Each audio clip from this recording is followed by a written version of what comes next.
인공지능이 이제 단순히 앱 하나, 서비스 하나를 넘어서요. 우리가 세상을 연결하는 방식, 그 가장 깊숙한 신경망 속으로 파고들고 있습니다. 통신과 AI가 만나는 시대, 바로 IQ 시대의 시작인데요. 오늘 이 시간에는 이 거대한 변화의 물결이 과연 우리를 어디로 데려가는지 그 현장을 함께 따라가 보겠습니다. 자, 먼저 여러분의 스마트폰에서 곧 보게 될지도 모르는 아주 작은 마법 같은 기술로 한번 시작해 볼까요? 자, 이 컵케이크 사진 한번 보세요. 누가 한 입 베어문 자국이 선명하죠? 그런데 옆 사진을 보면 AI가 그 부분을 아주 감쪽같이 복원했습니다.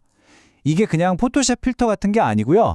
여러분의 핸드폰이 이건 컵케이크구나 하고 맥락을 이해한 다음에 원래는 이런 모습이었겠지라고 똑똑하게 추론해서 그 빈 공간을 아예 새로 창조해내는 겁니다. 네, 바로 이 질문이요. 최근에 열렸던 모바일 월드 컨그레스 MWC에서 모든 기술 기업들, 특히 통신사들이 가장 답을 찾고 싶어했던 핵심 질문이었습니다. 그래서 올해 MWC가 내건 가장 큰 주제가 바로 이 IQ 시대였던 겁니다. 인공지능이랑 우리 주변의 모든 연결 기술, 즉 통신에 합쳐져서 완전히 새로운 지능형 혁신을 만들어내는 시대가 열렸다. 이런 선언인 셈이죠. 자, 그렇다면 이 지능형 혁신이라는 게 도대체 우리한테는 어떤 모습으로 다가오는 걸까요? 그 시작은 AI가 정말로 말 그대로 나만의 개인 비서가 되는 것, 여기서부터 출발합니다. 이 변화의 한가운데에는 에이전틱 AI라는 핵심 기술이 있습니다. 이게 뭐냐면요. 예전 AI한테 파리행 비행기표 찾아줘 하면 그냥 목록만 쭉 보여줬잖아요. 근데 에이전틱 AI는 다릅니다. 가장 저렴한 파리행 비행기표를 찾아서 내 이름으로 예약까지 싹 다 끝내줘. 이렇게 목표를 던져주면 그걸 알아서 다 실행해버리는 거죠. 단순한 검색 엔진이 아니라 실행 엔진인 셈입니다. 근데 여기서 정말 흥미로운 지점은요. 이게 더 이상 우리가 따로 설치하는 앱이 아니라는 겁니다. 여기 화면을 보시면 통화 어시스트, 노트 어시스트처럼 휴대폰의 가장 기본적인 기능 안으로 AI가 그냥 쑥 들어와 버렸어요. 말 그대로 휴대폰의 DNA 자체가 바뀌고 있는 거죠. 그리고 이런 흐름은 우리나라만의 이야기가 아닙니다. 전 세계 통신사들이 전부 자기만의 AI 에이전트를 만들고 있거든요. 예를 들어 한국의 SKT는 우리가 전화를 하고 있을 때 실시간으로 이거 보이스피싱 같은데? 하고 딱 감지해서 경고를 날려주는 뭐랄까 나만의 안전요원 같은 역할을 해주는 거죠. 독일은 여기서 한 발 더 나아갔습니다.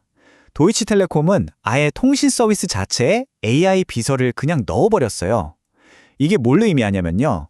이제 통신사가 그냥 전파만 쏴주는 회사가 아니라 우리에게 지능을 제공하는 회사로 변신하고 있다는 걸 아주 명확하게 보여주는 겁니다. 그런데 여기서 하나 짚고 넘어갈 게 있어요. 이 AI들이 아직 영화에 나오는 자비스처럼 뭐든지 다 해주는 만능 집사는 아니라는 겁니다. 방금 보신 사례들처럼 보이스피싱을 막거나 통화를 요약해주는 등 아주 특정 작업에만 고도로 특화된 일종의 전문가 AI에 가깝습니다. 이걸 업계에서는 수직적 AI라고 불러요. 자, 그럼 도대체 이런 일들이 어떻게 가능해지는 걸까요? 그 비밀을 파헤치려면 이제 우리 손에 들린 스마트폰에서 눈을 돌려서 그 뒤에 숨어있는 거대한 네트워크의 세계로 들어가 봐야 합니다. 이걸 한번 보세요. 스페인의 통신사 텔레포니카가 보여준 스마트 경기장이라는 컨셉인데요. 여기에 정말 많은 게 담겨 있습니다. 초고속 5G 통신망 위에 AI가 탑재된 카메라, 즉 컴퓨터 비전 기술 같은 것들이 쫙 깔려서 이 모든 걸 가능하게 한다는 그 작동 원리를 한눈에 보여주는 그림이죠. 하지만 이렇게 강력한 기술은 늘 우리에게 익숙한 질문을 던집니다. 바로 안전이냐, 프라이버시냐 하는 문제죠. 한번 생각해 보세요. 경기장 안에 있는 내 위치 정보나 내가 어떤 앱을 쓰는지 같은 개인 정보를 네트워크가 싹 다 수집해서 혹시 모를 재난을 막아준다고 합니다. 여러분 어디까지 동의하실 수 있겠어요? 기술이 발전할수록 이 경계선에 대한 우리 사회의 약속, 즉 사회적 합의가 정말 중요해지는 겁니다. 자, 그래서 핵심은 이겁니다. 이제 네트워크는 단순히 데이터를 이쪽에서 저쪽으로 전달만 해주는 멍청한 파이프가 아니라는 거예요. 네트워크 자체가 스스로 생각하고 판단하고 행동하는 뇌를 가진 지능적인 시스템이 되어가고 있다는 것. 이게 바로 IQ 시대의 본질입니다. 이렇게 네트워크에 뇌가 생기니까 당연히 통신사들의 사업 모델도 완전히 뒤바뀌고 있습니다. 이들이 그리고 있는 새로운 사업의 설계도를 우리는 AI 스택이라고 부를 수 있습니다. 이 스택이라는 걸 우리가 건물을 짓는 과정이라고 한번 상상해보죠. 제일 밑바닥에는 파이퍼제 같은 연결성으로 튼튼하게 기초공사를 하고요. 그 위층엔 데이터를 저장하는 데이터 센터라는 창고를 짓고 또 그 위에는 AI를 돌릴 컴퓨트라는 강력한 발전소를 세웁니다. 자, 이제 건물이 좀 올라왔죠. 그 위에 AI가 마음껏 뛰어놀 수 있는 플랫폼이라는 운영체제를 쫙 깔아주고 마지막으로 맨 꼭대기층에 우리가 실제로 쓰는 애플리케이션이라는 최종 서비스를 딱 올려놓는 겁니다. 통신사들의 큰 그림은 바로 이 건물의 모든 층을 자기들이 직접 다 짓고 운영하겠다는 거죠. 바로 이 그림이 방금 우리가 상상했던 그 건물의 실제 설계도라고 보시면 됩니다.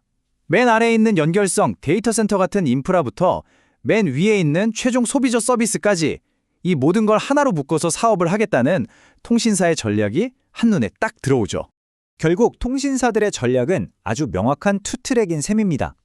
한편으로는 데이터 센터나 네트워크 같은 기존의 인프라 사업으로 안정적인 수익, 그러니까 캐시카우를 확보하고요. 다른 한편으로는 그렇게 다져놓은 탄탄한 기반 위에서 에이전틱 AI 같은 새로운 AI 서비스를 미래의 성장 엔진으로 팍팍 키우겠다는 겁니다. 자, 이렇게 새로운 AI 스택이 차곡차곡 쌓이면서 업계의 시선은 벌써 그 다음을 향하고 있습니다. 스마트폰 너머에는 과연 뭐가 있을까요? 첫 번째는 AI가 우리 눈앞의 스크린을 넘어서 이제 현실 세계로 걸어 나오는 겁니다. 바로 로봇과 만나는 피지컬 AI의 시대가 오고 있다는 거고요. 또 하나의 정말 중요한 흐름은 소버린 AI라는 개념인데요. 이건 뭐냐면 각 나라의 언어, 문화, 심지어 법까지 고려해서 맞춤형으로 개발하는 국가대표 AI 같은 거예요. 데이터 주권이나 안보 문제가 점점 중요해지면서 굉장히 주목받고 있는 분야입니다. 이 모든 변화의 끝에서 우리는 이런 질문과 마주하게 됩니다. 우리 주변의 모든 것이 지능을 가진 에이전트들의 네트워크가 되어갈 때, 그럼 우리 인간의 역할은 과연 무엇이 될지 한 번쯤 깊이 생각해 볼 만한 질문 아닐까요?